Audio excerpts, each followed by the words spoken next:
Good morning, everybody. Captain Al speaking. Welcome to Ftd-Pc Fs number 9 briefing. When we do the flight for FTD number 9, it will be a passenger airplane. It's going to be in kilograms. We'll have the FMCNG. We'll have icing conditions on that flight, so we'll do an engine run-up, static run-up prior to takeoff. We'll also have the only difference is that the nacelle anti-ice and the wing anti-ice will be the alternate action switches, and they will not be the auto switches that we've had up until now. So we'll have to manually turn those on and off. Let's start with the lesson overview for FTD number 9. It's a flight from Boeing Field to Chicago. Like I said, there will be icing conditions, so we'll have the engine anti-ice off at the point that we're starting the engines, and then after we start all 4 engines, we'll get the nacelle anti-ice on using the alternate action switches. After we depart, we'll have a anti-ice non-normal. Later on in the flight, we'll have a hydraulic non-normal. Navigation exercises will be, again, exercise as we go from point A to point B, as on every flight. We'll also have a engine non-normal, a bleed type non-normal.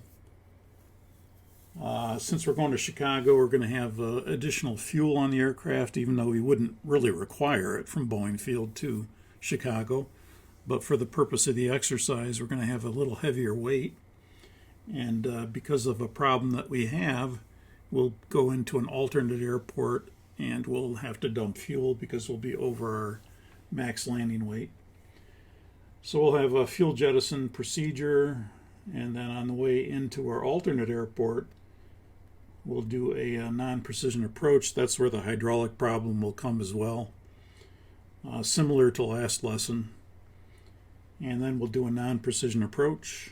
This time it'll be a VOR approach into our alternate airport, leading to a missed approach, and then back around for an ILS approach, restoring the hydraulic system at that time.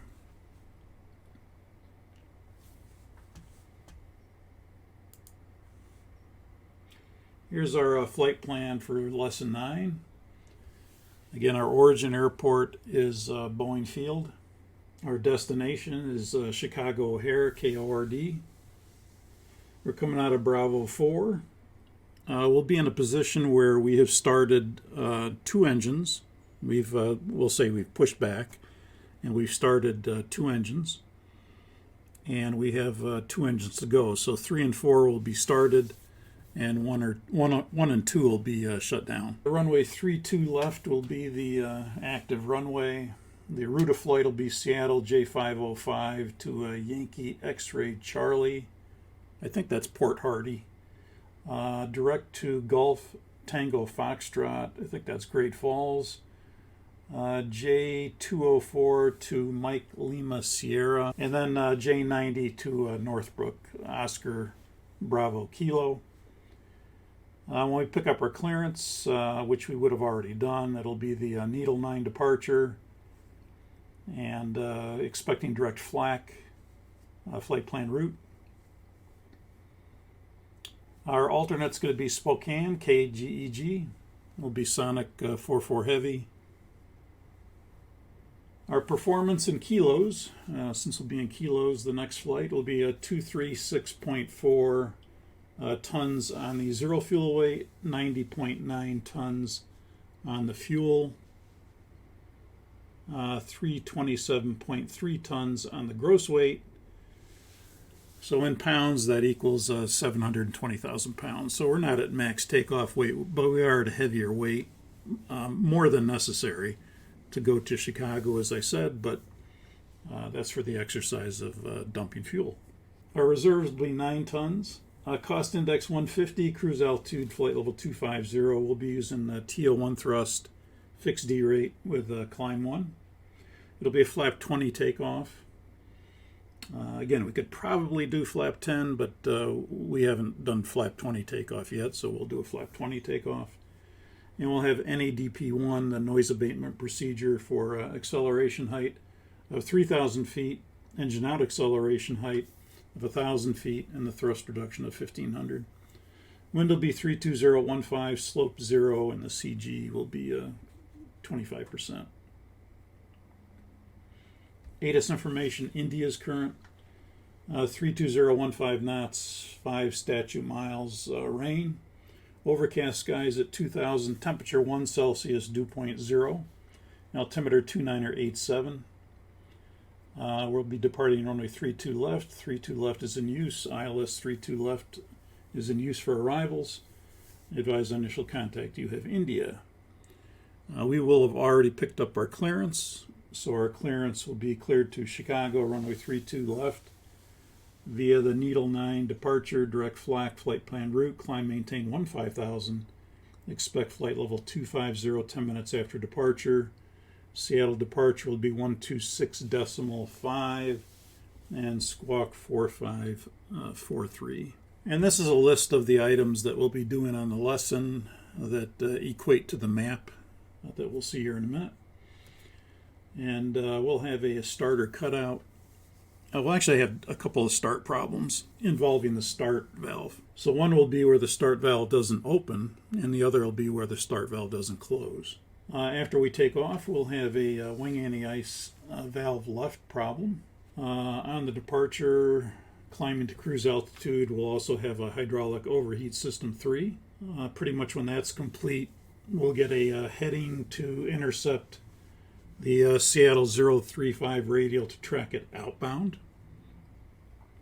Up until now, all we've done is track radials inbound, which, if you remember, we've put it in the scratch pad, we put it to the top, and then on the right side there in the R6 position, you have the intercept course 2, but there's never anything from. So we're going to show you how to intercept a radial outbound using both the legacy and the FMCNG. Now we're going to be using the FMCNG, so there actually is an easier way to do that because there's a special convention that you can put in for that. But in the legacy you can't. So we'll show the ways of using raw data to intercept that radial or using LNAV to intercept that radial outbound. Once we do that, ATC will give us a heading back to rejoin the airway, J505 to onset. We'll kind of look at the step 2 altitudes and talk about them a little bit. And then we'll look at the RTA page. That's the required time of arrival at a specific waypoint. In this case, it's going to be Viking. That's on progress page 3. And with Legacy, if you remember, we have 3 progress pages. With the FMCNG, we have 4 progress pages. But on progress page 3 is the RTA progress page, and that's the required time of arrival. So if you wanted to arrive at a specific waypoint at a specific time, you can try to do that by putting in information in the RTA page. And if the airplane can do it, it'll do it. If it can't, it'll tell you it can't do it. After that, we'll have an equipment cooling problem. Equipment cooling is kind of a serious problem because if you have an equipment cooling problem, your displays could start to disappear because of overheating. And so generally that is a land at the nearest suitable airport and point of time if you couldn't restore it. But in our case, we're going to restore it using the equipment cooling switch to override. And then we'll have a engine 1 fail. The engine will flame out. And then we'll try an engine in flight start. And we'll get no relight on that. Because there's no relight, we will have contacted the company. And the company, even though you could continue on with 3 engines to Chicago, our company is going to require us to divert to Spokane as a precaution. And so we'll request a diversion to Spokane. Because we are heavier, we'll require fuel jettison. We'll start to initiate that. And then on the way in, we'll have a hydraulic pressure system And we're going to do system 4. Here it says system 1, and that's normally what's done. But we're going to do number 4 because number 4 is actually probably the most involved, is number 4. And that will lead to, once we get into the Spokane area, we'll be doing the VOR runway 3 approach, and we'll do it with a DME arc transition. And then because of the hydraulic problem, when we do the missed approach, we'll have to leave the gear down again. And the flaps will come up in the secondary mode, but they come up pretty rapidly, as you saw last lesson. And then we'll restore the hydraulic system, all 4, back again so we can do the ILS. Back to runway 3 at Spokane, and then we'll do our shutdown and securing. So this is what it looks like on the map. You're going to be coming out of Boeing Field. The Needle 1 will eventually go to flak,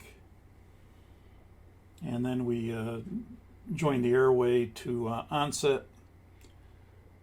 We'll have a couple non-normals in between there, like we said, that hydraulic overheat and the wing anti-ice. And then we'll get that 010 heading to intercept that Seattle 035 radial outbound. We'll talk about that. And then we'll go back on a 080 heading to intercept that airway to onset. And then, of course, as we progress, we'll have a few more non-normals, including that engine failure where we can't relight it. Company will request that we divert to Spokane. So we'll get a diversion to Spokane, and then pretty much overhead Yankee X-ray Charlie. We'll get a turn to Spokane. And then on the way in, we'll get direct to Hunab, which is one of the initial approach fixes leading to the DME arc transition, 10 DME arc transition, into a waypoint on the legs page. This is the arc, and then there's Spokane. The airport's somewhere outside of Spokane, on the other side of Spokane. And then, of course, this is just the missed approach. And then back for the ILS approach, back in. Okay, we're going to look at the PowerPoint presentation on this. So we are going to have a start valve problem on start. Again, we will have engine 3 and 4 will be running. The auto start will be inoperative. So we'll be doing a manual start on engines 1 and 2. We're going to assume that we had already read the engine manual start procedure from the supplemental section of the FCOM. We did that, I think it was last week, and so we're not going to do that again. We'll assume we had already read through that. And so we'll do a manual start on engine 2 and a manual start on engine 1. And during one of the starts, we'll have a start valve problem. The first problem will be that the start valve does not open. And let's look at the QRH for that. So if the start valve doesn't open, you're going to get an engine start valve message. Okay, so engine 1, 2, 3, 4 start valve is 7.49. And the condition is that the start valve is not in the commanded position. So we've taken the start switch and we pulled it out, but the start valve didn't open, so there's a disagreement between the valve position and the commanded position of the start valve itself. So it says ground or in-flight start using bleed air source may be unsuccessful, and then choose one on the ground, and of course we are on the ground, and that would be the end of the engine start valve procedure. So it really doesn't tell you what to do after that. Well, if the start valve didn't open, some airlines will have a manual override start procedure in their supplemental section. Now, Boeing does not. So if I go to the FCOM here and I look at the engine section, you'll see there's no there's a manual start procedure for the freighter and for the passenger airplane, but and there's a ground pneumatic start, a cross bleed start, and continuous ignition, but there's no manual override start procedure. So some airlines will have this, and some airlines will not. And of course, most airlines do not. If we had a start valve problem, you go to the MEL and you check the MEL on it, and the MEL would kind of lead you in the flight crew operating procedure that if the start valve didn't open, what you could do. And they're basically going to tell you that you can have a mechanic go out to the engine and manually open the start valve. So he can go out to the engine number, whatever it's going to be, I think 2. You can go out to engine number 2, and he can go ahead and open a little access door, and he's got a tool that he can put in there, and he can manually open the start valve, coordinating with you when to do that. And then, of course, since he's manually opened the start valve, he'd have to manually close the start valve, and he could do that at 50% N2, and he'd want to know when that is from you. So in order for you to communicate with him, and then if you're in the flight position on your audio panel and you turn that service interphone switch to on, that will connect the service interphone to the flight interphone system, and basically then you can talk to any of the ports that are around the airplane. And there's like a lot of ports around the airplane because the mechanics can plug in anywhere. When they're working on the airplane, they can plug in the tail, they can plug in on the sides, they can plug in on the bottom. Yeah, they can plug into various areas, including the engines, where you could then communicate with the flight deck. And so certainly anybody that's hooked up at engine number 2, as long as you were in flight on the audio control panel, and that you took that service interphone switch, which is on the overhead panel in the center, part of the overhead panel, and you turn that service interphone switch on, that would connect that service interphone to the flight interphone. And then you'd be able to talk to that mechanic out at the engine. So we'd have to do that. And then the mechanic would pretty much lead us through what we need to do in terms of pulling the start switch out. He's going to go ahead and take his tool and then open the start valve. He would call that he's opening the start valve. And then you would see rotation, and you would see oil pressure in N1, and then you'd start the engine normally. He would want you to, at 50% N2, he's going to want you to tell him when you're at 50% N2, and at that time, he's going to close the start valve manually. And then, of course, once the start valve's closed, you would verify it as the crew, and then he could go ahead and then button up at the engine, take his tool away and close the access door and make sure he's clear of the engine. And then you'd coordinate with the ramp personnel in the nose there on out to make sure that he's clear of the engine before you start the other engine. And the only thing the MEL would basically say when you looked at it is that an in-flight start using starter assist may not be available, because if the start valve didn't open automatically, then if a mechanic had to manually open it and close it, then when you're in flight, you may not be able to open that start valve if you need a starter assist. You could do a windmilling assist, but you may not be able to do a starter assist if you had that little X bleed displayed that we talked about on the N2. If that was displayed, you may not be able to do a in-flight start using starter assist. So that's what the MEL would tell you. So you'd be okay per MEL to go with that problem. However, just with that caution that you may not be able to do an in-flight start. Once we get to 50% N2, we're going to tell the mechanic to close the start valve. He's going to go ahead and close the start valve, and then he's going to tell us that he broke his tool, and he's going to have to go back to the maintenance shed to get another tool. And so we will see that the start valve did not close, and we're going to get an ICAS caution message that is starter cutout on that engine. In this case, it'll be starter cutout number 2. And we're going to go to the checklist for starter cutout 2 when that happens. That's going to be under the S's.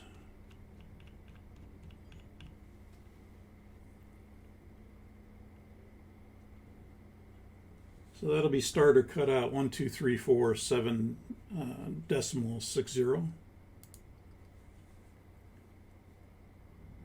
And you can see the condition is the start valve does not close. Engine start switch, and in our case it's going to be number 2. Engine start switch number 2 push. Choose one, starter cutout message blanks or starter cutout message stays shown. In our case, the starter cutout message is going to stay shown. So we'll go to step 3. Engine bleed air switch number 2 off. And then the cell anti-ice for the affected engine is not available. And if we're on the freighter, which is GE engines, now we're going to be a passenger airplane, but we're still GE engines. So the 570 would apply here. Reverse thrust for the affected engine is not available because our reverse on the GE engines are pneumatic. So if you had that bleed off, you wouldn't be able to get reverse. On the Pratts, they're hydraulic, but on the GEs, they're pneumatic for the reversers. In some airplanes, if the start valve does not close, you have to shut down the engine immediately. It's not that way in this airplane. A lot of people, if they're coming from other airplanes, they want to shut down the engine immediately. This is kind of a beefier starter motor. It's a more heavy-duty starter motor, and it's not necessary to shut down the engine right away. You're not going to do any damage to the starter. However, you have time to get out the checklist, read the checklist, do the checklist, and remove the air source to the starter motor, and without doing any damage. So on other airplanes, it was like an immediate action item. You had to bring the fuel control switch to cut off if you saw this any kind of starter cutout problem. But with the 747, it's not a problem. So it is not an immediate action item. It's a checklist item. It's go to the checklist when you get the message.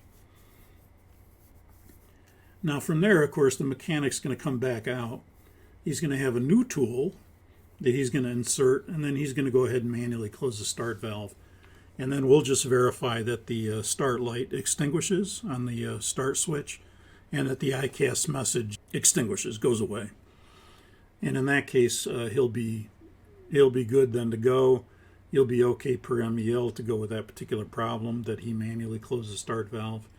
And then he'll button up at the engine, and then we'll coordinate with the ground personnel to start the other engine, the number 1 engine. So those are the 2 scenarios we'll do. One with the start valve does not open, and the other with the start valve does not close. We said that we're going to be in cold weather. We've got rain, and we've got 1 degree Celsius, so we're below 10 Celsius. Visible moisture, so we're going to be in icing conditions. After all engines are started, we'll bring the nacelle anti-ice on. As we take off, and if you remember, we covered the cold weather stuff on lesson 5 on the brief. We looked at the supplemental section of the adverse weather section of the 16.1, and we said that that information that's in there is for review if you need it. We don't expect people to know that whole section of what's in it, but we expect them to know that it's there to reference if you need it. And remember, it has the procedures for running up the engine, both during taxi if 30 minutes goes by, or a static engine run-up. And we're going to do the static engine run-up again for the GE engines. That was 60% N1 for 30 seconds. And then from that point, we could take off to 70% N1 stabilized and then push toga. And of course, remember, we'd have to advise ATC that we're going to be in position for a little bit longer in order to do that static run-up. So if they clear us for takeoff, they should know that we're going to need some additional time on the runway before we can actually roll the airplane. As we get airborne, we're going to have icing conditions. We would expect to see the icing wing conditions if icing conditions are present.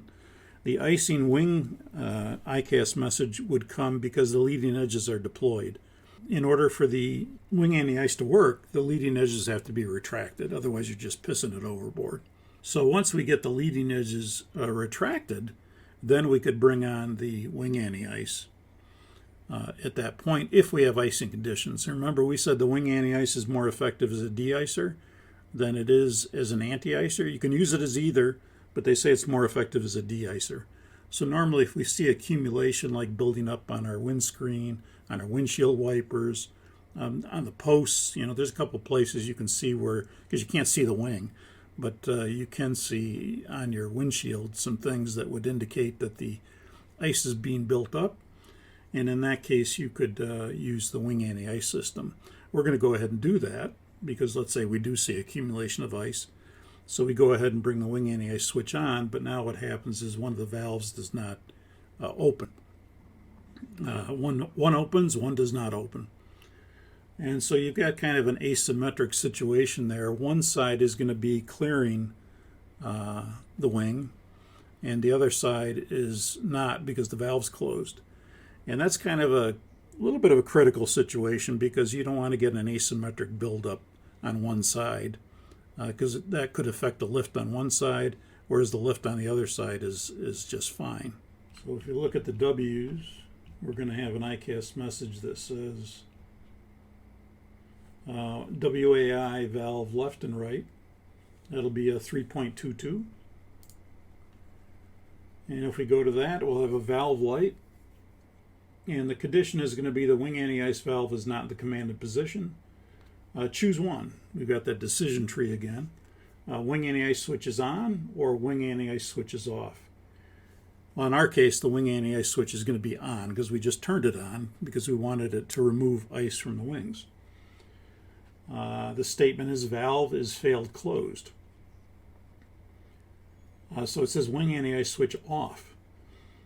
And again, the reason you're doing that, if you get a WAI valve left indication, you're doing that to maintain symmetry. You'd rather have a symmetrical buildup of ice on both wings than having one clearing it and the other not clearing it. That's more of a critical situation because then you have that imbalance. So we turn the wing anti-ice switch off and it says do not use wing anti-ice. And that would be the end of the procedure. And in that case, we would probably want to know, well, we want to get out of icing conditions as soon as we can. Of course, the good thing about this airplane is, number one, it climbs well. Number two, it can usually get on top of, icing layers are usually somewhat confined to smaller areas. So when you climb through them, you get some varying in ice conditions. And so it can be bad in a couple thousand feet of altitude, but then it can be better couple thousand feet higher than that, or you can get on top, in which case you're out of the clouds and out of the icing conditions. The other thing is this airplane really doesn't pick up ice all that well. Unlike some general aviation airplanes or corporate airplanes or regional airplanes, they can pick up ice a lot more than these jets that have the swept back wings, and they tend to pick up ice not as much as other airplanes, and you're going at faster speeds, and that helps. So it's usually icing is not that much of a problem in these airplanes compared to some of the airplanes I've flown that were not these kind of jet aircraft. I used to fly a short 330 and short 360, and that was a big box of an airplane, and that thing would pick up ice like crazy. You'd be at 9,000 feet, and that was just a big box that could pick up ice. And the props would sling the ice into the fuselage, and you hear bang, and of course you couldn't get on top because you were sitting there at 9,000. The airplane's unpressurized, so you'd be just slogging around right in the worst icing conditions. Again, this airplane, not that big a deal when you have an ice problem, but you do want to maintain that symmetry. So the checklist will call for bringing that wing anti-ice switch off. Notice that if we had the wing anti-ice switch on and we turned it off and then we got the message, then it would be that the valve has failed open. That's not the situation we're going to have. But notice it says wing anti-ice switch on. So we're going to turn it back on to maintain symmetry. Again, because we want to maintain that same symmetry on both wings. But you will have a problem then in the sense that you're going to have some things to do during the approach and during the when you're on the ground. So it says checklist complete except deferred items. The deferred items, the descent checklist is the same. There's no difference there. The approach checklist is the same. The landing checklist is the same. But the after landing is where it kind of differs, because once you get on the ground, you're going to have to turn that wing anti-ice switch off. But again, you've got one side that's still open, so you're going to have to turn the engine bleed air switches off on the affected side. So whatever side that is, you'd have to turn off one or two. In our case, it would be 1 and 2 if it was number 2 that failed there. And then the isolation valve switch on the left side would be off. And then it says if the left bleed duct is isolated, shutting down engine 1 depressurizes hydraulic system 1, and nose and body gear steering are inoperative.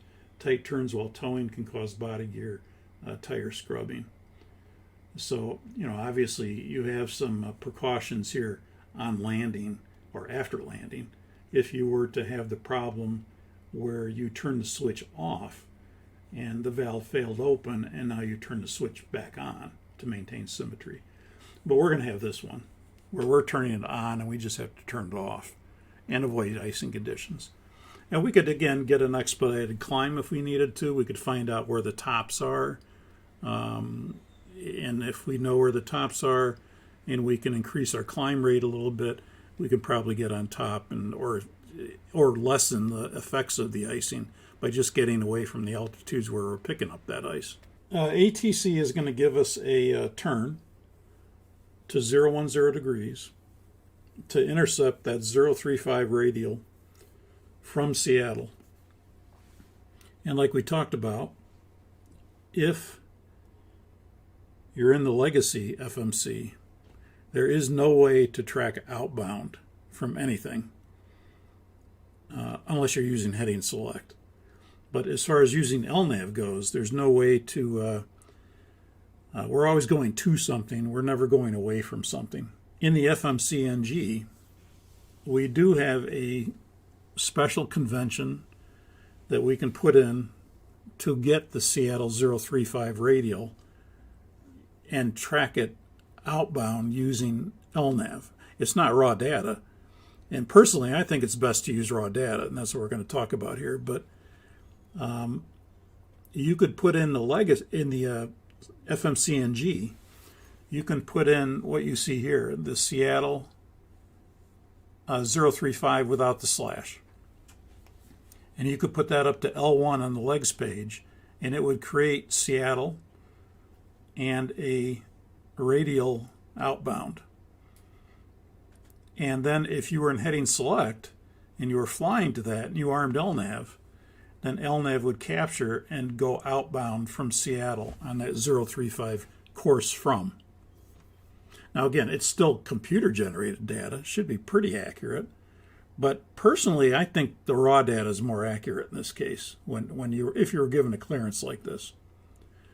So the legacy method to me is not bad to back it up, certainly.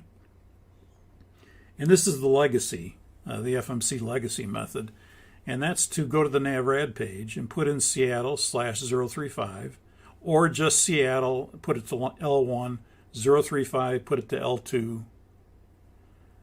Those work. Or you can just do it like I did it here, Seattle /035, and put it to the top. When you put it to the top, it will put in Seattle manually tuned, and it'll put in the 035 course for Seattle and the reciprocal 215, and it'll show up as a computer-generated data green dashed line. You'll see Seattle in green, you see 035 in a green dashed line, and you'll see the reciprocal 215 on the other side. We can't really see it here.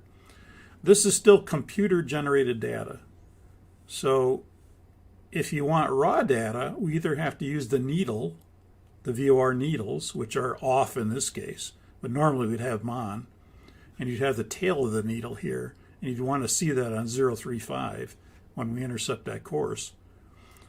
Or you can use the VOR mode. And since you put this on the left side, on the left VOR, you can go to the VOR mode on your EFIS control panel, go from map to VOR, And then because you put this Seattle 035 in, it will show up in here as the course deviation indicator, the to from indicator, that Seattle is the left VOR, the DME distance, and the course, which is 035. So you have all the information you need really to intercept that radial outbound using heading select. So obviously we would wait till the needle centers. As the needle centers, we bring the heading back to 035, give or take for wind, and track that radial. And that would be using raw data. The other way you could do this, and this is probably the best way to me, I look at this like he wants us to track a radial outbound. So to me, it's just as easy to use the raw data and go to VOR mode and use heading select to track that, because you're really looking at raw data here and not computer generated anything. But if you wanted to use LNAV in the legacy, you have to kind of do this. What we could do is we could put an anchor point, which would be Seattle VOR, which is back behind us, but it's kind of the starting point. We could put SEA, line selected to one left, and then we could put the Seattle 035 slash and put a place bearing distance in there. And so what that would do is you'd want to make it long enough so it goes past where you are. But in this case, I put Seattle 035 slash 120, and I'm going to put that into the boxes.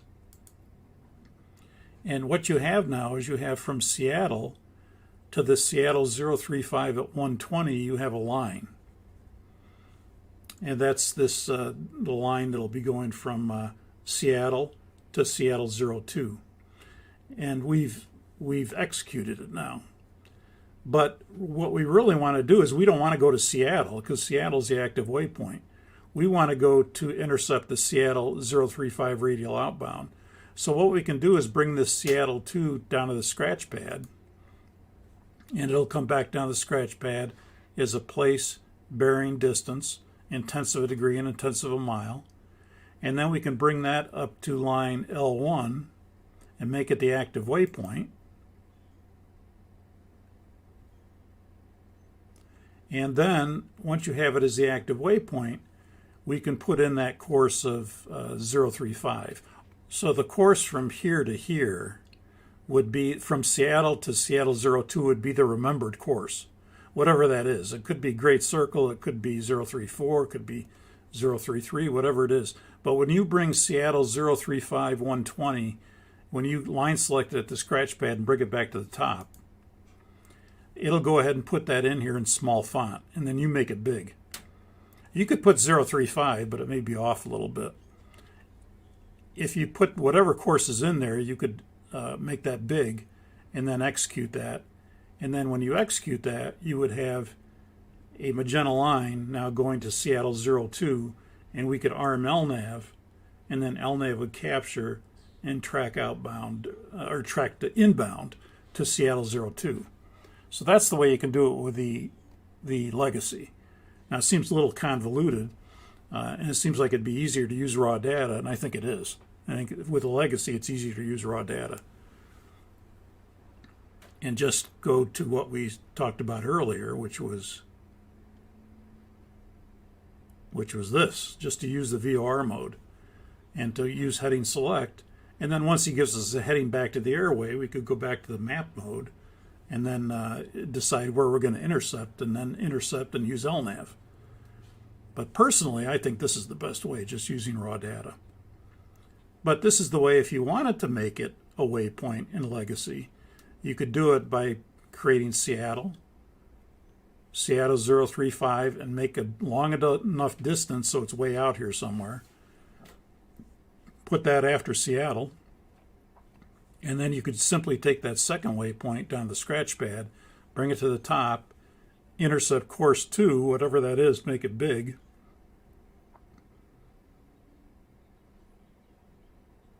like we did here, and then you could execute that. And when you execute that, you'd have Seattle 02 is the active waypoint, and now we could arm LNAV, and then LNAV would engage when it gets within 2.5 nautical miles approximately to this Seattle 02.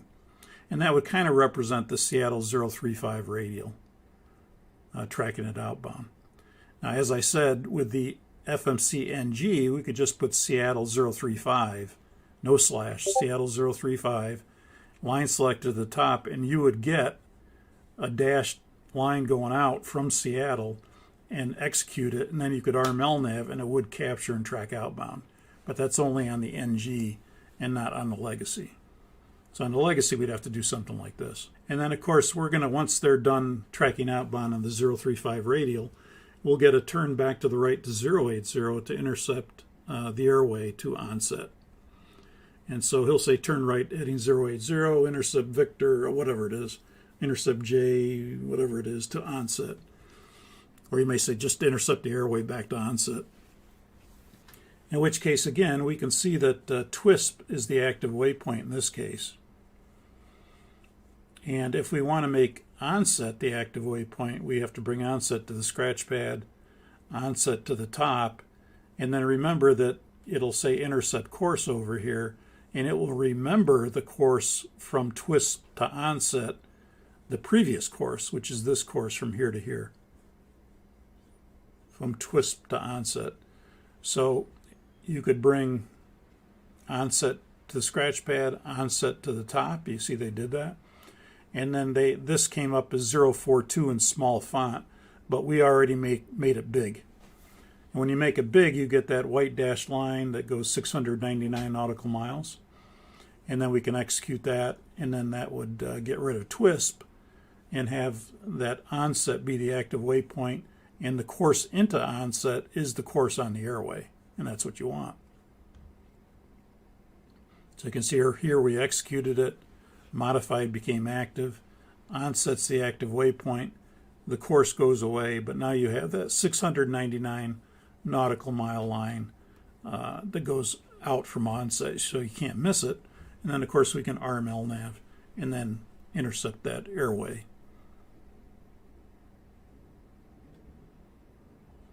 And then when we're done with using the raw data, we could simply come to the NavRad page and delete it. We want to delete it because we want to revert it to auto-tuning. And so when you delete Seattle up at one left here, it would automatically then go to the whatever it wants to as far as auto-tuning goes. So in this case, it has Yankee November Yankee as being auto-tuned, and Yankee X-Ray Charlie, which is, I think, Port Hardy, that is being route tuned as an R, and that is part of our route, and so it's tuning that nav aid as part of our route. So if it says R, it's a point along our airway, and it's tuning that. Again, these are not necessarily the points that are being used for position updating for DME, but this is what the FMC wants to tune as we fly along our route, auto-tune. Then we're going to look at our step 2 altitudes. With the legacy, normally we have in here ICAO, and you can change it. You could change it to 2,000 foot steps or 4,000 foot steps or whatever you want. You could change it, but it normally defaults to ICAO. And what ICAO means is 2,000 foot steps up to flight level 290, and then it would figure 4,000 foot steps above 290. In the FMCNG, you can put I for ICAO, you can put R for RVSM, or you could specify a specific step size. And you notice we're at flight level 250 here. And our optimum altitude is flight level 344, our max is flight level 388. So it's giving us a step altitude that's saying you could step to flight level 370 at 1634 Zulu, and it's 374 nautical miles ahead. Probably by the time we get there, maybe this optimum moves up closer to flight level 370. But we could always see, well, if I wanted to go to flight level 340 or 350, I could always put that in here, flight level 350, to see what that step time and altitude would be right now. So it decided to go to flight level 370, but we could modify it if we want to. You can change the step size like we talked about. In this case, we change it to 2,000 footsteps. And again, it put in here flight level 350. You can also see this on the ND because it'll show up as a little green information circle, and it'll have S-C indicating it's a step climb. And that's where the point is, where we would end up, where we could initiate the climb to, in this case, flight level 370. We'd have to check our optimum to see if the optimum is up there, close to that. If it's not, ideally we don't want to be at max, but we want to be somewhere around optimum because that's going to be the best margin for speed and the best optimum altitude for economy and the best margin for a stall factor. We can also enter a flight plan step. So if your flight plan shows you that you want to step at a certain waypoint, and that's where you should step, that's what the flight plan says, you should step to a higher altitude. We can also put that in as a 370S, indicating it's a step climb. And then let's say we want to step to 370 at Great Falls, at Golf Tango Foxtrot, because that's what our flight plan shows, that we're going to go up to flight level 370 at Great Falls. We could put that in here at R4, and then that would put it in as a big number here, 370S. Now that's not a constraint. It's just showing that this is where we want to step. So we could execute that. And then if we go to the cruise page, we'd have the step to altitude at 370. But again, this is basing it on the fact that we're telling the flight plan, or we're telling the legs page, that the flight plan says we should step to flight level 370 at Great Falls, and we're not at Great Falls yet. So that's why it's saying none. It's basically saying none because it's saying you don't want to step to flight level 370 until you get to Great Falls, because that's what you told me. Progress page 3 is where we can see this RTA progress page. So if you select the progress function key, you'll get page 1 of 3. With a legacy, if it's the FMCNG, you'll get page 1 of 4. And if you go to page 3, you'll see this RTA progress page. And it'll have boxes indicating what fix do you want. In our case, we're going to bring Viking to the scratch pad from the legs page, and we're going to bring Viking into the fix boxes because the clearance is to cross Viking no later than 1800 Zulu. So we can go ahead and bring Viking into the fix line here at 1 left. And then it will give us a RTA time that we need to put in there with boxes. So we want to tell it 1800 Zulu. You'll notice right now the Viking ETA is 1824.7 Zulu. And he's asking us to arrive no later than 1800 Zulu. So we could go ahead and put 1800 in the scratch pad. And we can line select that to the RTA line up here at 1 right. And then what that's going to do is if the FMC cannot do it, if you're calling for too much, and it really can't speed up enough to get there by 1800 Zulu, you're going to get a scratch pad message saying unable RTA. It's basically telling you can't get there by 1800 Zulu. Even if I put you right at Barber Pole, you're not going to be able to do it. So we'd advise ATC we can't do unable Viking at 1800. If you put something in that's reasonable, or that it can do, so we can speed up, we can slow down to get you at that waypoint at a certain time, and that's the required time of arrival. Then we're going to go ahead and have an equipment cooling non-normal, and let's go to the QRH for that. That's under the E's. And let's see.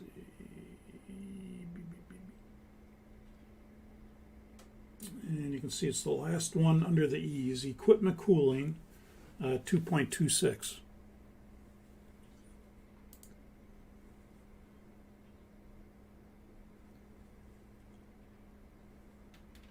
And the condition is one of these occurs. On the ground exhaust valve is not in the commanded position, or with the equipment cooling selector in normal or standby, one or more of these occur. Airflow is insufficient and overheat is sensed, smoke is sensed, or with the equipment cooling selector in override, differential pressure for reverse flow cooling is not sufficient. So normally we leave the equipment cooling selector in the normal position. And then on the ground, based on temperature, it will either open the ground exhaust valve and close the inboard exhaust valve. It will close the ground exhaust valve and open the inboard exhaust valve. So those valves operate opposite. So they either open one and close the other, depending on the temperature. The temperature cutoff is right around 45 Fahrenheit. And then if it's really warm outside, it's going to be vented out the ground exhaust valve. But if it's kind of cool outside, like under 45 degrees Fahrenheit, then we can close that ground exhaust valve. We can open the inboard exhaust valve.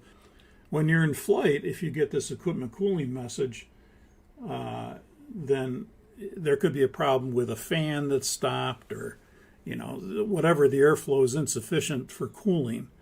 And by going to the override position, we can go ahead and close all the valves, open up the smoke override valve, and allow differential pressure to create a reverse flow and possibly cool the equipment that way. So you'll notice it says avionics, electronic equipment and displays may become unreliable or failure, and that's not a good thing. So it says choose one. On the ground, equipment cooling selector is standby. Standby would reconfigure for flight. So if you got this on the ground and you go to standby, basically what it does is it closes the ground exhaust valve and it opens the inboard exhaust valve. It reconfigures it for flight. Normally that's going to happen more than two engines running, then automatically the ground exhaust valve would close and the inboard exhaust valve would open. This ground exhaust valve is located on the bottom of the airplane. It's after the nose gear, and it's pretty big. I mean, it's not a small little port. It's a big hole, and if you walk under it, you can feel the nice hot air coming out of there. So it actually can warm you up. If you're in flight, notice it says go to step 3, equipment cooling selector to override. So that's what we're going to do. We're going to take the selector and go to override. And again, what that does is it closes all the valves, and it opens the smoke override valve, which is on the left side of the airplane. That's a small little port. It's not a huge port. It's a small little port. And then there's differential pressure that allows the airflow to reverse and draw air through the equipment cooling bay, through the avionics bay, and allow cooling that way from the conditioned air that's in the airplane. But because of that reverse airflow, that air is allowed to flow through the racks and through the avionics bay using a differential flow. And again, that's going to happen if fans failed and now that cooling is insufficient and you get this message. Well, by going to override, you can go ahead and restore the cooling that's necessary for the flight instruments, which are more or less located below you, below where you sit on the flight deck, a little bit aft. Interestingly, there's a mode called the clean mode that I always got a kick out of. The clean mode is one that you don't see it anywhere. It's in a maintenance manual. But what the clean mode does is every so often, every so many cycles, as you get to a lower altitude, the equipment cooling will automatically go into override. And it does this for like 2 minutes. And the reason it does it is just to create a reverse airflow that allows air to flow through the equipment racks. It creates a differential flow, and it kind of disrupts any dust or debris that's maybe lodged and clean it for 2 minutes. So it's kind of like a suction cleaning, like you're cleaning a duct. And it does it every so many cycles on landing or whatever, and it'll determine that, well, the next time, once it gets down below this altitude, I'm going to bring the equipment cooling to the clean mode, and it goes into override. You don't see that it does this at all. It goes into override, opens the valve, and you create that differential airflow to clean the racks. By disrupting the airflow, you're creating like a suction, and that'll hopefully take the dust out. So it's like a automatic cleaning. And when I saw that, I kind of laughed because I thought, what other things are in this airplane that we don't really know about that are going on automatically in the background? There's probably all kinds of things like that. Anyhow, we're going to go to override, and that will solve our problem. And then we're going to have an engine failure. And we go to engine. You can see there's a lot of non-normals in this lesson.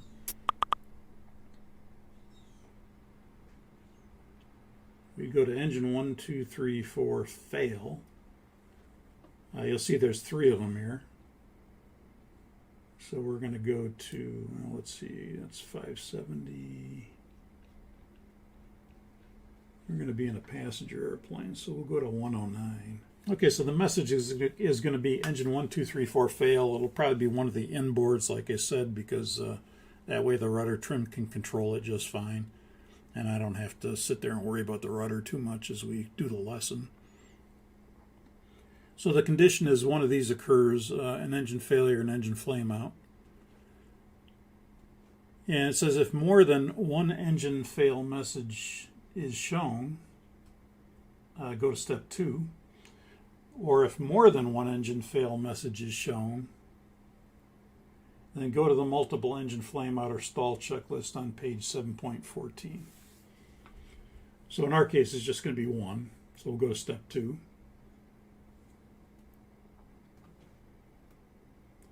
And now you can see we have 3 decision trees here.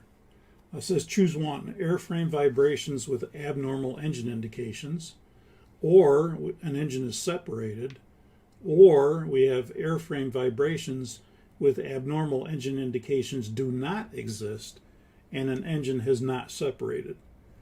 So you have to determine, do you have a severe damage, basically? If you do, it's going to say go to the fire engine 1, 2, 3, 4, or engine severe damage or separation checklist, which means you're going to do memory items first, and then go to the checklist, because there's memory items with fire engine 1, 2, 3, 4, or engine severe damage. You have basically the same memory items, except maybe firing the bottle if there's no fire. And the second situation is if the engine is actually separated, then you're going to want to go to those checklists as well. And then the third situation is, well, if you do not have airframe vibrations with abnormal engine indications, and you don't have a separation, then you're going to go to step 3, which is simply shutting it down. And that's the situation we have, is the last one. So when we go to step 3, it says thrust lever, whatever it is, number 3, confirm idle. And again, the pilot monitoring is going to read that, thrust lever number 3, confirm idle. And then I, as the pilot flying, if I'm the captain and I'm the pilot flying, I would put my hand on that thrust lever number 3, and I'd say thrust lever number 3, confirm. And then the pilot monitoring is going to look at it and say confirm. And then I'd say idle, and I'd bring it back to idle. And then I would say continue. And then he would read the checklist again. Fuel control switch number 3, confirm cutoff. And then he'd put, the pilot monitoring would put his hand on the fuel control switch and say, fuel control switch number 3, confirm. And I, as the pilot flying, if I'm the captain again, let's say I'm pilot flying, I look and I say confirm, and then he'll go cut off, and I'll bring it to cut off. And then transponder mode selector, TA, did not accomplish following checklist, engine shutdown. And then a restart may be attempted if there is N1 rotation and no airframe, no abnormal airframe vibration. So that's going to be the situation we're in. So it says choose one, restart is needed or restart is not needed. Well, we'll say restart is needed. Go to step 9. Monitor EGT during start. And it's basically the same thing we did last week. Engines can accelerate the idle very slowly, especially at high altitudes. If N2 is steadily increasing and EGT stays within limits, do not interrupt the start. Again, especially at high altitudes, it can take what we said is up to 2 minutes. And then choose one. Auto start switch is on. Go to step 12. Or auto start switches off. Well, that's going to be our situation because the auto start was not working. And the auto start switch is off, so we'll bring the auto ignition selector to both. And then we'll go to step 13.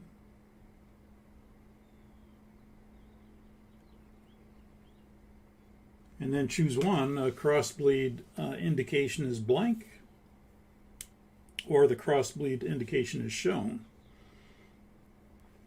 If the crossbleed indication is shown, that's going to be a problem for us because we had the start valve problem where he manually closed the start valve, and the start valve probably will not open automatically if we pull the start switch out.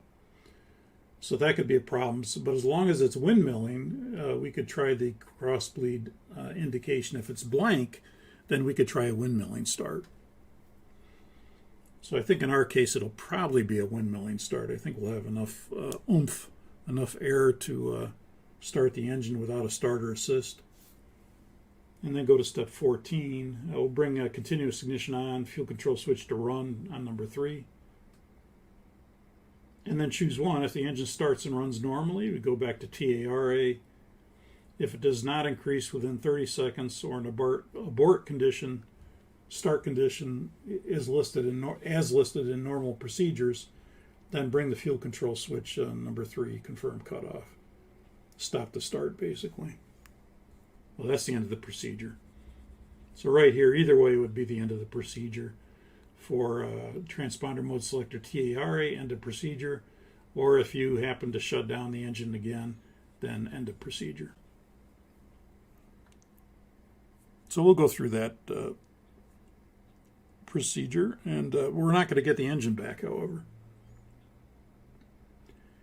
And of course, we would then inform the company that we had an engine failure, did not restart. And rather than continuing on, they're going to say for precaution, we'd like you to come into Spokane because we have good maintenance facilities there and we can fix the airplane. So do not continue on to Chicago. We'd like you to divert to Spokane.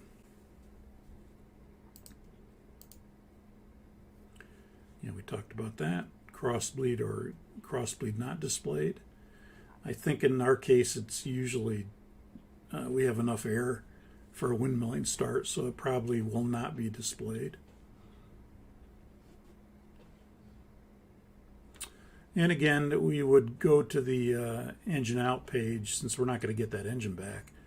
We'd go to the engine out page and execute, and that would give us our best engine out speed. Again, terrain is not going to be a factor, so we would not need to select the engine out speed. We could use the long range cruise speed. So by selecting the engine out prompt, you'll get this modified cruise page, but now you get this engine out speed prompt. We don't need that. If we needed it, we could select it, but in our case, terrain's not a factor. We don't need to stay up longer, so we'll just execute that. That would be our long range cruise speed for one engine out. And then it would say active engine out long range cruise when you execute it. It'll maintain that speed. Our max altitude's 334, our optimum is 308, and again we're below. We're at 250, so there's no drift down required, and it doesn't change our cruise altitude because our cruise is below our maximum. Again, like we talked about last week, if it was greater than the maximum, then we would get a change of the cruise altitude to the maximum altitude. And then it would also, we'd need to then execute it and reselect our altitude to the lower altitude. Whether we want max or not is debatable because it depends when you get down there. If your max is going to be, it depends where your optimum is. So ideally we'd rather go to the optimum, but maybe it's going to take us a long time to drift down. By the time we drift down, we may be close to optimum where that max was. So it gives us the max, but by the time we drift down, that could be closer to optimum.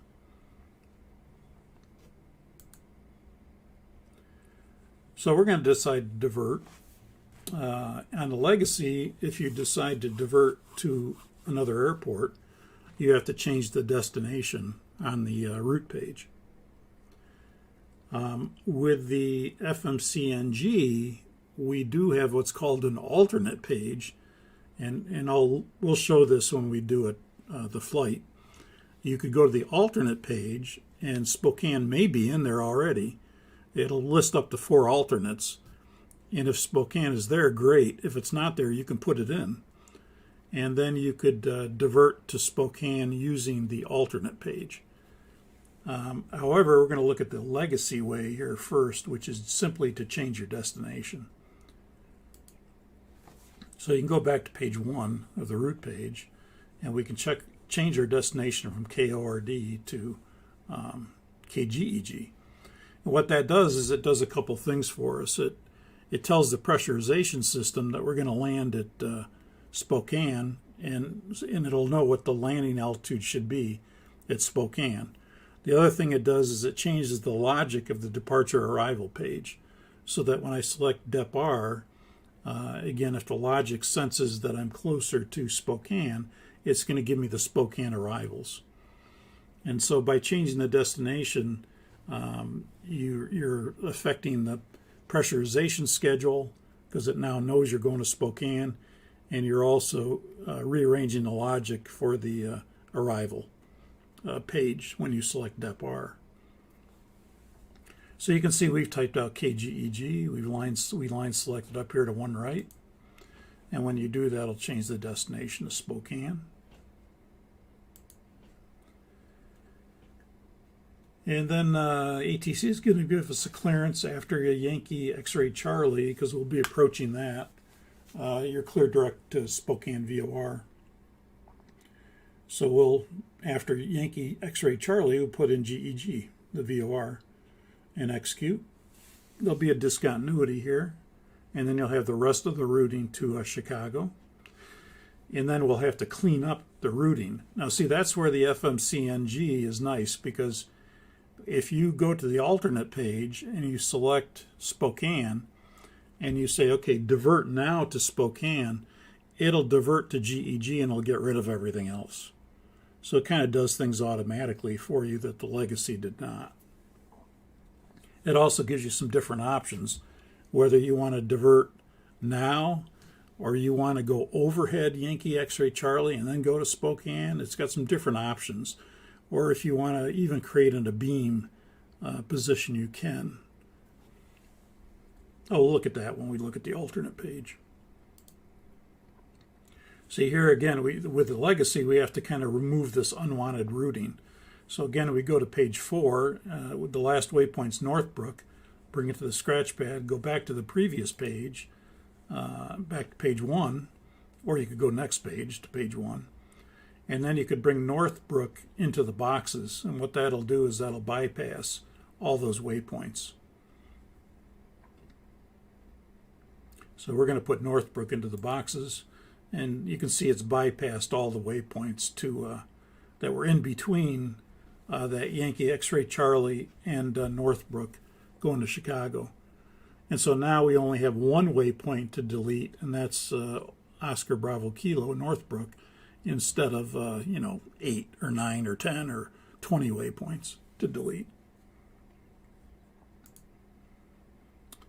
And then, of course, as we go into Spokane, when we do our approach preparations and we set up the approach, and you do your Y pattern, and you select the init ref, you'd realize that, oh, wait a minute, our weight's way too high. And in the passenger airplane that we're using, the max landing weight is 630,000 pounds, and that's about 286 tons. So we're going to be higher than 286 tons at that point for landing. And so we're going to need to dump fuel. And so we would go to the checklist for the fuel jettison checklist to do this. Now, fuel jettison, you'll notice it's not in all capital letters, so it is a unenunciated checklist. So we would have to go to the unenunciated section of the QRH in order to look that up. So let's go to the QRH again, and let's go to the past the ICAST messages, which all the caps are here, all the capital letters. You'll find the unenunciated. And so now you can see that everything here is not capitalized. And so we're looking for the fuel jettison. So we'll come down to the F's, and we find fuel jettison. And it's 12-10. So this says condition fuel jettison is needed. Do not extend or retract flaps between flaps 1 and 5 during fuel jettison. So there's a warning there. You don't want to go from 1 to 5, or you do not want to go from 5 to 1 during fuel jettison.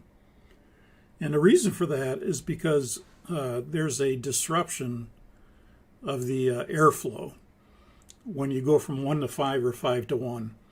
And the positioning of the fuel nozzles on the wings, that airflow disruption will cause the fuel to burble and basically get sprayed on top of the wing. And so we don't want that. And so as a result, it says if you're going to jettison fuel, do not extend or retract the flaps between 1 and 5 during fuel jettison. So we'd have to be aware of that. To either stop it, you could start it, and then when you get to the point where you're going to go flaps 1 to 5, we're going to want to stop it again and then restart it when you get to 5. Kind of a pain, but that's what you have to do. And then it says fuel jettison selector A or B. Fuel to remain set. And then fuel jettison nozzles, valve switches both on. And fuel pump switches, all tanks that have fuel on. And you notice it says this will turn on the center wing tank and horizontal stabilizer tank pump switches if they are off with fuel remaining. This ensures override pumps 2 and 3 are on. We're not going to have any fuel in the stabilizer, and we're not going to have any fuel in the center, so we're not going to need to turn these off. But normally, you know, if you did have fuel in these, then we'd be dumping fuel out of those tanks. And we would turn those off as necessary. And then when fuel jettison is complete, nozzle valve switches both off, fuel jettison selector off. Now, if you have there's two options here. If you have the max landing weight fuel jettison selector, it makes it really easy because all you do is go to max landing weight. And it'll automatically put in the max landing weight for you. I think it might be, it'll give you the max landing weight, I think plus 3,000 pounds. I have to look it up. But what it does is it'll dump you down to a fuel that when you stop the dump, you'll have a little bit extra in there for the approach. And basically it's planning to get you to landing right at max landing weight. So it makes sense that it would be plus 3,000 pounds. But so if you have that option, and we've had that option up until now, but on this lesson, what I've done is I've taken that option away. So we have just the fuel jettison selector A or B, and not the max landing weight position of it. Again, it depends on what your option is on the airplane or what you have configured on your airplane based on what your airline got. So in our case today, that's another thing that I'm going to change is we're not going to have that max landing selector. We're just going to have the simple selector, which is just A or B. And that's why it says here, fuel jettison selector A or B, because this is assuming you have that selector, not the advanced one that can calculate the max landing weight. Now it says fuel to remain set. Well, what do we set? How do we set it?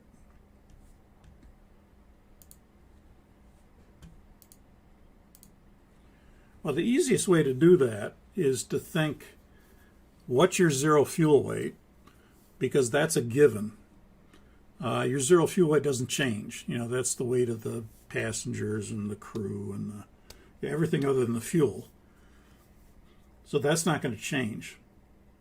But what added to your zero fuel weight will bring you up to your landing weight?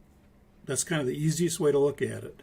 I don't like there's people who try to subtract this and everything else, and I think it's a lot harder when you try to subtract it. So I look at it like you got your zero fuel weight. Let's say in pounds, it's 500,000 pounds. So you have 500,000 pounds of zero fuel weight, and your max landing weight is 630,000 pounds. Okay, so your zero fuel weight's 500. What added to that will bring you up to 630, 130. So that's your fuel remaining that you'd want to set is 130. So I find it's easier just to look at it that way. Some people go about it like the backwards way, and they actually subtract. And it's like, oh man, why are you subtracting things? It's harder to do that. So in our case, we're going to be in tons. So with tons, the max landing weight, I think I said, was 286 tons. That would equate to 630,000 pounds. This is the selector we're going to have, by the way, not the one that has max landing weight and AB and the different one. And notice on the panel here, you've got a label here that does say fuel jettison. Do not jettison with flaps in transit between 1 and 5. That's a limitation, and they also list it here on the panel. Then we're going to have, on the way in, we're going to have a hydraulic pressure system 4. That's under the H's.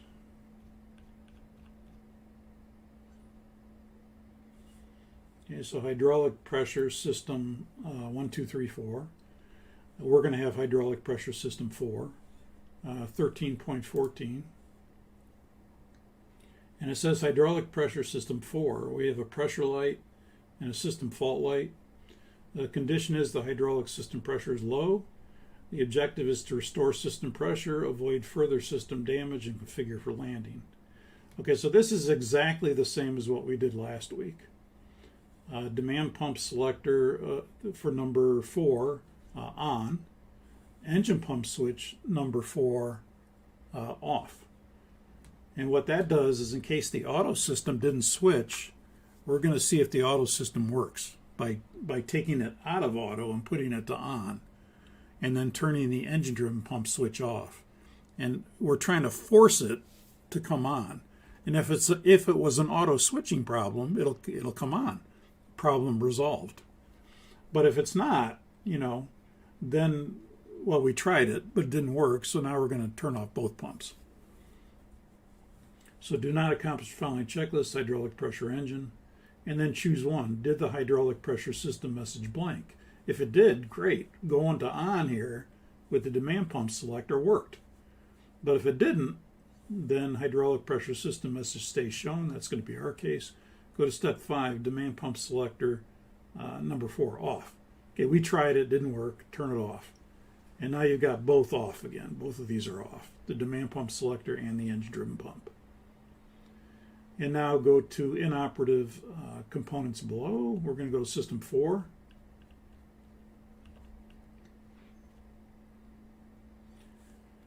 Now you notice it's a lot of the same things, only it's on system 4.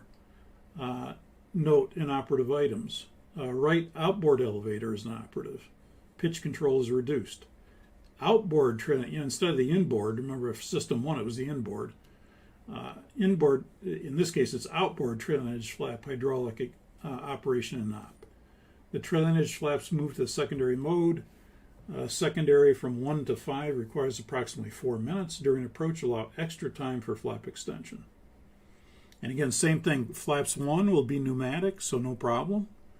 When you go to flaps 5, that's when it's going to take extra time. You're going to get the flap primary message. And we'll switch to the secondary mode. And the outboard trailing edge flaps will then be driven by electric motors. And so that's what's taking extra time.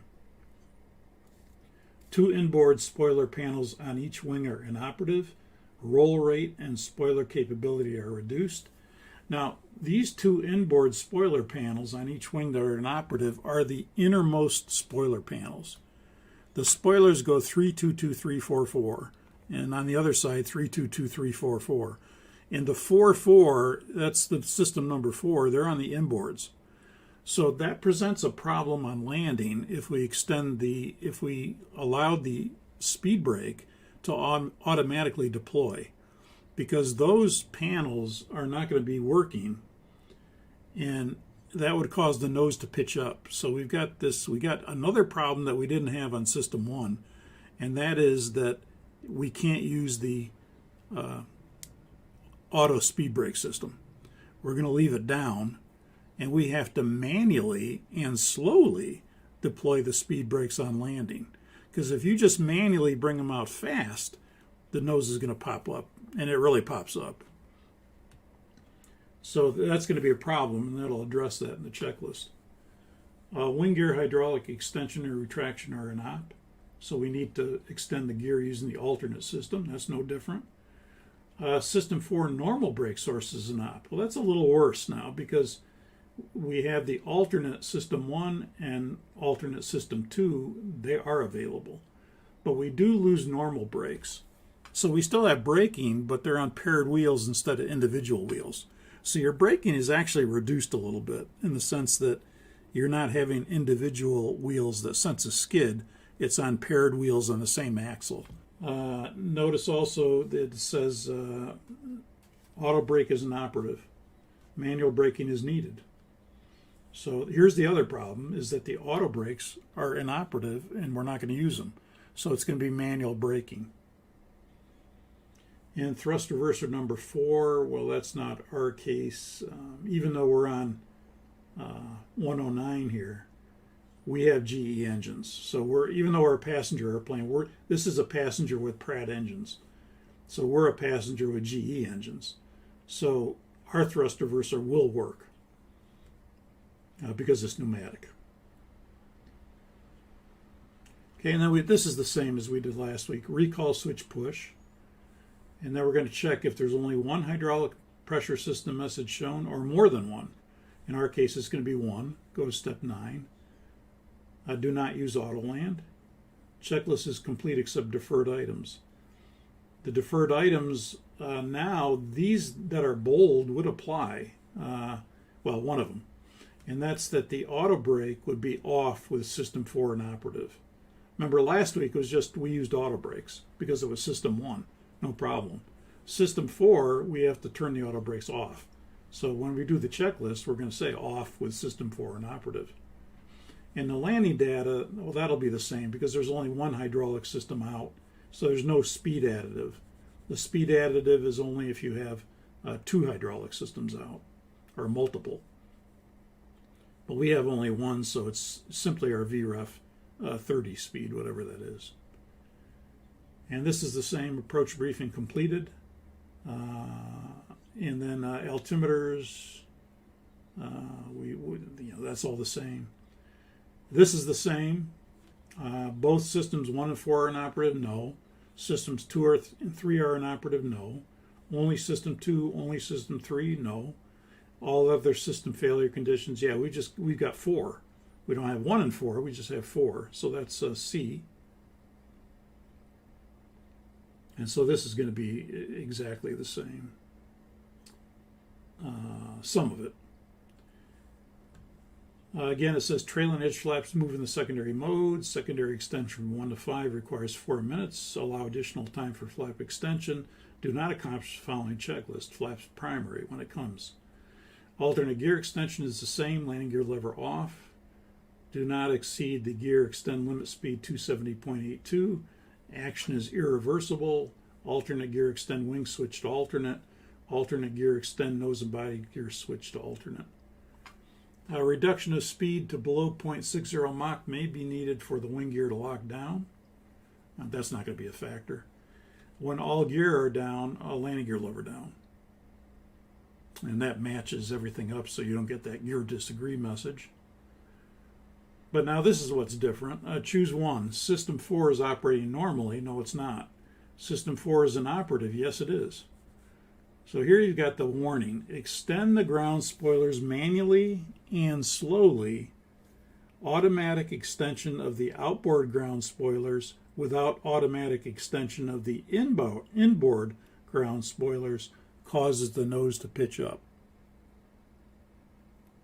So when you think about this, it doesn't sound like a big deal, but when you extend the ground spoilers on the ground, one thing we have to do is extend them manually and slowly. We can't use the auto system because the auto system would do it quickly. It would bring the speed brake lever back quickly, and the boards would go up quickly, and the nose would pitch up. So we have to extend the ground spoilers manually and slowly. Now we also do not have auto brakes, so we have to do manual braking at the same time. So here's the problem with this when you actually do it. Now we don't do this in the FTD, but you do it in the full flight. And then you do it with system 1 and 4 in operative. What happens is when you land and you take the speed brake, well, there's two situations. One is that you tend to forget, and you have built a habit pattern over and over and over and over again, that when you land, you have an automatic system that you go to idle and the auto system deploys, and then your hand goes to the reversers and you bring out the reversers. So you have a habit pattern over time of going to idle thrust, verifying that the auto speed brake deploys, and then bringing the thrust reversers to the idle detent. So it's very easy to forget and do what you do normally, and that is go for the reversers first. And so you'll see a lot of people do that. Many people do this, where you go for the reversers and now the auto speed brake deploys and the nose pitches up. And it really pitches up pretty good. You got to counteract it with elevator to prevent it from continuing to possibly hit the tail. So the one thing you have to kind of remind yourself is that when I land and I bring the thrust levers to idle, my hand has to go to the speed brake lever and then manually and slowly bring out the speed brakes, and then I won't get the nose pitching up, the spoilers, and then I won't get that pitch up. Now the second problem is that while you're doing that, you've got to be manually braking as well. So the problem becomes that you might extend the ground spoilers manually and slowly, but you're not braking during that whole time. And I've seen this a lot too, where guys will do the proper procedure. They'll go idle and then they'll go to speed brake, and they're bringing out the speed brake manually and slowly, but they're not braking. And you know, again, you've got a problem with the hydraulic system, and you're rolling down the runway and there's no braking taking place until you get the speed brake out all the way.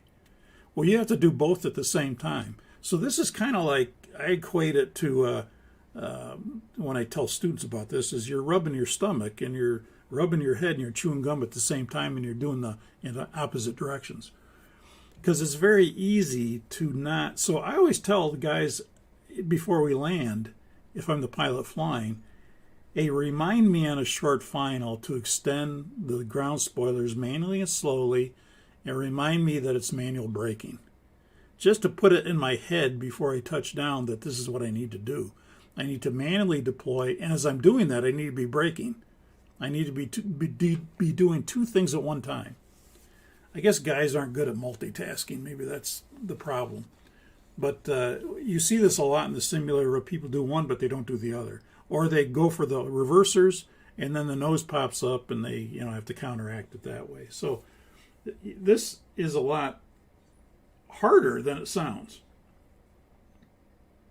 And then the landing checklist, of course, would be speed brake would be down with system 4 and operative, landing gear down, and the flaps would be 30 because we don't have more than one system. So we'll be doing that procedure. And again, if we do the fuel jettison before this, then we do have to remember to stop it when we get to flaps 1, and then go to flaps 5, and then we can continue it when we get to flaps 5, the jettison. We would have to remember that.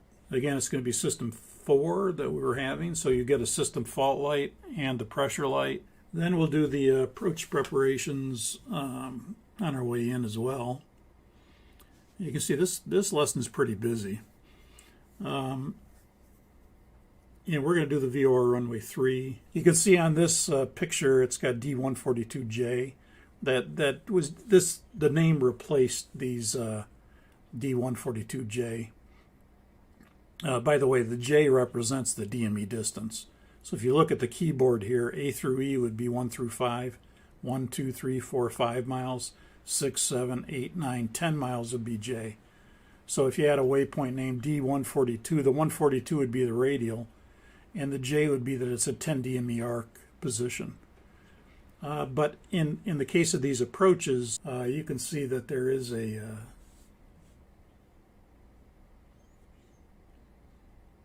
HUNIB transition, and there's also going to be an epiphy transition. You can see the epiphy transitions up here, and the HUNIB is down here. And so the database used to not have names for those. We used to have a DME distance name. So a long time ago, we would call it the D142J, would be the transition. And since then, they've made it a named transition that you can use, which is easier than trying to decipher what D142J is. But basically what that is that it's a DME arc transition. It's a DME arc transition. It's the 142 radial. And J, it's 10 DME, which is 510. So you use the keyboard 5, 10, 15. So for 18 DME, it'd be Mike M. But again, you don't run across these too much anymore, these 142Js and stuff like that. So for us, it's going to be the HUNIB transition. And we're going to get a descent to 5,000, pilot's discretion, or prior to the top of descent, so we can descend to 5,000. 5,000 will be the altitude at HUNIB to that Zegro point, which is the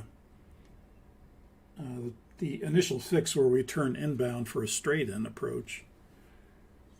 So from HUNIB to Zegro, it's the arc, and then from the arc we turn in straight to the approach phase. And so we'll be cleared for the VOR runway 3, probably with the HUNIB transition at some point. And actually this is the HUNIB transition. This D142J is HUNIB. I'm looking at that now on the chart. It's the 142 radial 10 DME. So and this is the way we're going to be coming in, just like this. So this will be called HUNIB instead, HUNIB. And we're going to do the approach using VNAV, because that's normally what we do. And as we talked about, if we're in VNAV already, which we are in this case, what you can see here is we're in VNAV, and we're descending to 5,000. Once you approach HUNIB, which will be this 142 10 DME arc, you can set your next altitude. As long as you see that you got this made at 5,000, then you could set your next altitude. Now we could leave it at 5,000 actually until we get closer to the point where we turn inbound. And then we could set our next altitude when we're somewhere in here, which would be the next altitude is going to be 30. Yeah, this is wrong. This is old. I think it'll be 3,800 on the chart when we look at it. So we'd set our next lower altitude probably as we get a little closer here to the point where we're going to descend. And so we would set 3,800 here instead of 4,200. This is old. And then when we're on that arc transition, again, we will set our next lower altitude, which, again, is going to be 3,800. This had a couple different altitudes in it, so we'll ignore this. We would have 3,800 set in here. And as you're inbound to Spokane, we're going to want to be at flaps 10. And once we see that we have our 3,800 met, we'll set our next altitude, which will be the MDA. And the MDA is, if we look at this, the MDA is 2960. So we're going to set in 2900. Now notice there's a ball note, what's called a ball note, B-A-L-L, that says only authorized operators may use VNAV DA in lieu of the MDA. So if you're an authorized operator, what you can do, it'll be in your op specs that you can use a DA in lieu of an MDA on a VNAV non-precision approach. And so we could use 2960 as the MDA. Now, if you didn't have this authorization, you'd have to add 50 feet to the MDA. And the idea here is nothing is in sight. You're going to go around. When you go around, you would lose about 40 feet of altitude as you go around. That's the average when you're doing an auto go around. So you would end up not violating the MDA. And so most operators, if you don't have this authorization, you have to add 50 feet to the MDA. If you have the authorization, it means you can treat this like a DA. And that means when you get to 2960, if you have to go around, you go around at 2960, and yes, you will lose 40 feet, but it's just like an ILS. It's okay. But you have to be an authorized operator, meaning the FAA has to approve it. And I don't know what's involved in approving it, but I know we were an authorized operator, meaning if you were with Boeing, the other airline I flew for was an authorized operator, so we had this in our op specs. But if we didn't, we'd have to add 50 feet. A lot of the airlines we train did not have this, and so you had to add 50 feet to the MDA.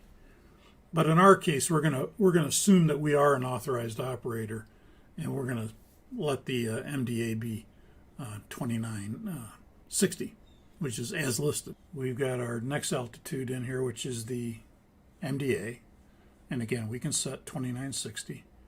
But obviously in here we only set 2900 because that's all we can set. 2900 or 3000. Can't set anything else. So we set the next lower, which is 2900. And then as we continue, we'll go gear down flaps 20, no later than 2 miles from the final approach fix. We're going to want to do it even earlier than that because we're going to have to get flaps 30 by the final approach fix. And remember, we got a hydraulic problem. So we're going to probably get this sooner than this, certainly. This is just saying we set the MDA to the next lower 100, which we did. And again, once we're past the final approach fix, and we're more than 300 feet below the missed approach altitude, we can set the missed approach altitude. So the missed approach altitude on this approach, if I look at it, let me look and see what it is. It's going to be 4,200. Yeah, we'll be crossing Spokane at 3,800. So you'll be, and the missed approach altitude is 4,200. So you'll be already 300 feet below the missed approach altitude at Spokane. So once you're a little past Spokane and you're more than 300 feet below the missed approach altitude, which we will be, we'll set the missed approach altitude. In this case, it's 4,000, but in our case, it's going to be 4,200. Again, this is old. And then when we get to minimums, we're going to see nothing, so we're going to go missed approach. And on the missed approach, we have to remember that we're going to leave the gear down. And so we'll push the go-around toga switch. We'll get the D-rated go-around when we do that. We'll get thrust toga. At 400 feet, we'll go to LNAV. And you can see they've already done that here. We have thrust, LNAV, toga. And so we're already above 400 feet. We're at 600 feet, you see here. And of course, we're going to go around thrust, flaps 20, positive rate, gear up, and then 400 feet LNAV. And then at 1,000 feet, we're going to select VNAV or flight level change. I think we're going to use flight level change this time. flight level change, and we'll set the speed to 200 knots. If you're using VNAV, you could speed intervene to 200 knots. Or you could let the speed go up all the way. But in this case, I wouldn't because we have a hydraulic problem. And I want to keep the flaps at 5 because they take so long to get from 5 to 1. And chances are, if I can come back and do the approach again, I'd want to leave the flaps at 5. Now, if I'm going to go somewhere else, then I could take the time to retract them. And it'll take some time to retract them, and then we could go elsewhere.